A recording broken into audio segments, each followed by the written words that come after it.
study, and play come together on a Windows 11 PC. And for a limited time, college students get the best of both worlds. Get the Unreal College Deal. Everything you need to study and play with select Windows 11 PCs. Eligible students get a year of Microsoft 365 Premium and a year of Xbox Game Pass Ultimate with a custom color Xbox wireless controller. Learn more at windows.com/student offer. While supplies last. Ends June 30th. Terms at aka.ms/collegepc. Hey, it's Bill from the Bill Simmons podcast. FIFA World Cup 26 fans, listen up. As the official beer sponsor of the FIFA World Cup 26, Michelob Ultra is giving away $1 million worth of FIFA World Cup 26 tickets and prizes. Enter now at MichelobUltra.com/superior access/FIFA World Cup 26. Michelob Ultra FIFA World Cup 26 superior access. No purchase necessary. Open U.S. residents 21 plus begins on December 1st, 2025. Ends on July 31st, 2026. Multiple entry periods. Visit www.MichelobUltra.com/superior access/FIFA World Cup 26 for free entry deadlines, prizes, and details. When you need to build up your team to handle the growing chaos at work, use Indeed Sponsored Jobs. It gives your job post the boost it needs to be seen and helps reach people with the right skills, certifications, and more. Spend less time searching and more time actually interviewing candidates who check all your boxes. Listeners of this show will get a $75 sponsored job credit at Indeed.com/podcast. That's Indeed.com/podcast. Terms and conditions apply. Need a hiring hero? This is a job for Indeed Sponsored Jobs. James Turner, it's great to have you back.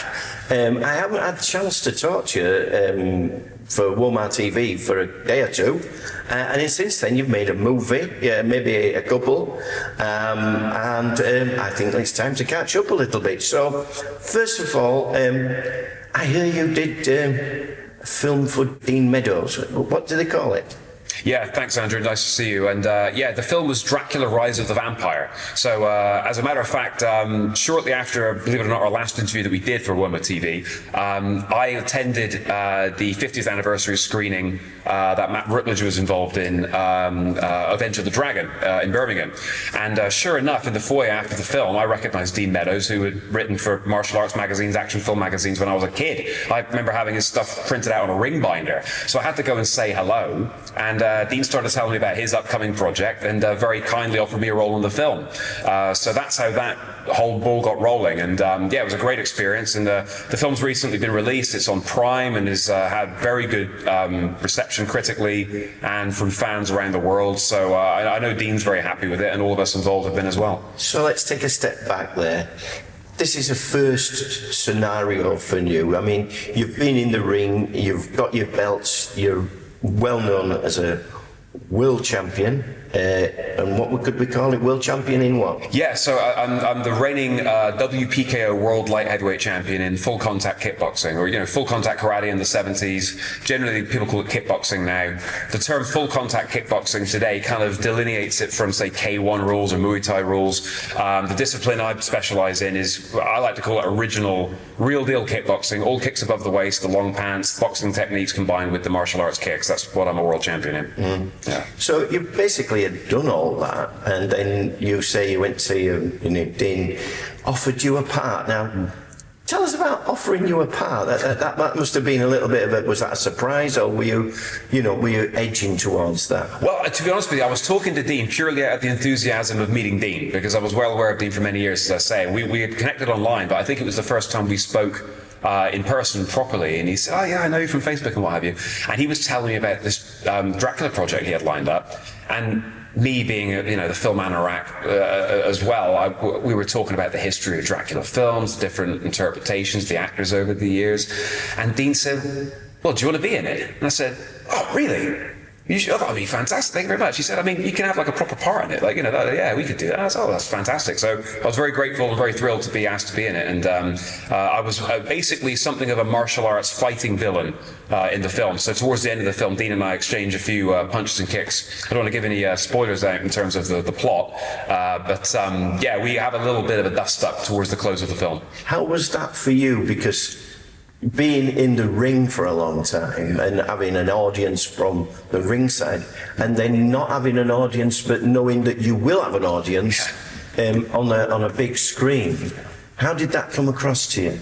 Yeah, well, you know what? It was something where, in my mind's eye, it sounds kind of funny, but I'd always foreseen it. Since I was a little kid, as you well know, I was inspired by Bruce Lee, and largely the writings of Andrew Staton when I was a kid growing up, reading magazines, martial arts movie reviews and what have you. So that was always in my mind's eye, and I was always working towards that. Now, when I got into my teen years, I very much fell in love with the history and the sport of full contact kickboxing specifically, and I wanted to be a world champion in that. Now, eventually, I wanted to be a world kickboxing champion and a martial arts action film star. And through work, perseverance, the encouragement of my friends, one friend more than others specifically, I will say in that regard, it's finally coming to fruition. So while I was very honoured and very thrilled to be invited by Dean to be in the film, when I was there, it felt like it was my visions were coming to fruition. It was something where I felt like I was fulfilling what I was supposed to be doing.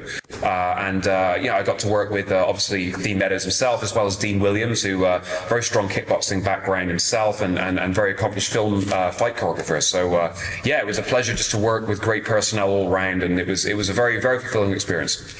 I think there's a certain thing about other people being behind this, but luckily I met some people that really do support you, and I think you should give them a mention.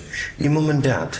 Yeah, very much so. So my mum and dad, to be honest with you, I mean, when I was a very young kid, they knew I had the martial arts bug early in life. I think I'd mentioned to you previously that one night after school, Mum said, I couldn't find the video of Way of the Dragon, but I've got Bruce Lee Martial Arts Master, which of course was Andrew Staton's documentary. So they are well aware of my journey through this whole mosaic world of martial arts, action cinema, and just my passion for it.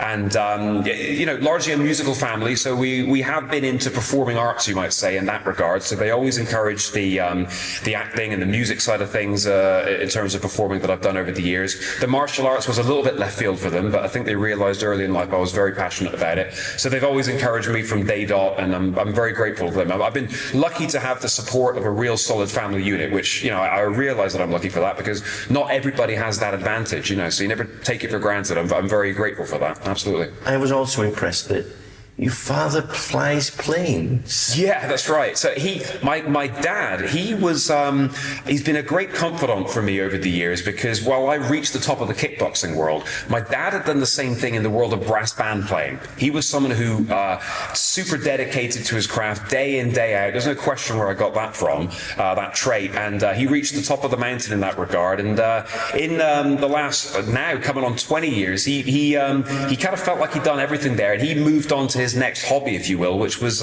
flying private aircraft. So he's had Rockwell Commandos, Cessnas, and things of that nature, and that's what keeps him happy and invested these days. So I'm happy to see it. When you were working on, you were at the premiere of Dracula, Rise of the Vampire. What did you feel to yourself looking yourself on the screen? What came across your mind at that time? Well, I think, and Dean Meadows would probably agree with me on this one as well. We've always got a critical eye to our own performance. Now, for Dean, it was a case of he's got the whole production, so he oversaw everything as far as the film from beginning to end in terms of its production. So he would have been very conscious of everything that was on the screen. I thought it all came out very well. But when you're looking at yourself on camera, you're always you have a critical eye. Could I have done this a little bit differently, a little bit better? So I'm not going to, try to hide the fact that I always feel like, maybe I could have done a little bit more there and this and that. But at the same time, I was very, very grateful just to see myself on the screen, and the opportunity that Dean had afforded me, the encouragement of yourself, and it's my first featured role doing martial arts in a feature-length action film. I've done plenty of acting, stage performance, and things like that over the years. But as you well know, it kind of gone on ice for a while as I was pursuing the world kickboxing title, and you recognised that and gave me the proverbial kick in the rear end to get the ball rolling, and it was great to see it all come to fruition, no question. Since then, you've moved into a film that you've called Butterfly. Yeah.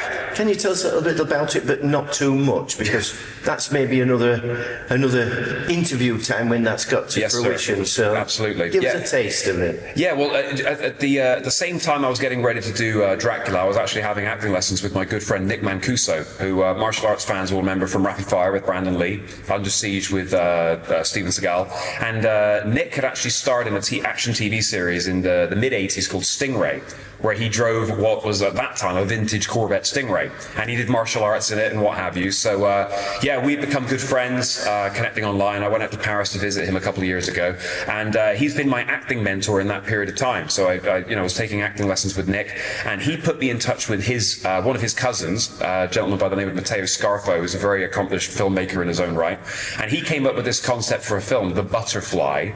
The Butterfly kind of parlaying the duality of the fleet-footedness of Muhammad Ali, the airy lightness of a butterfly, but also the vulnerability, which basically parlays into the plot of a kickboxing champion who's also involved in a life of crime. So it's kind of like the general heroic thing that we like in terms of martial arts action films, where we like to see the might for right, the martial arts for the good purposes.